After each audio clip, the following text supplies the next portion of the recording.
นอนดูนอนดู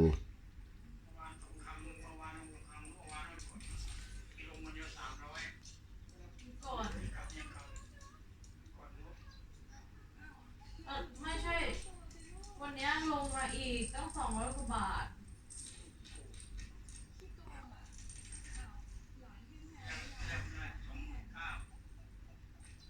นอนนิ่งเลยดูหนังชอบเขาชอบเขาชอบดูตาดิจ้อง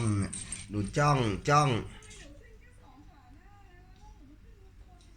ชอบก็บอกไปก่อนไม่รู้ว่ามันชอบดูหนังเองว่า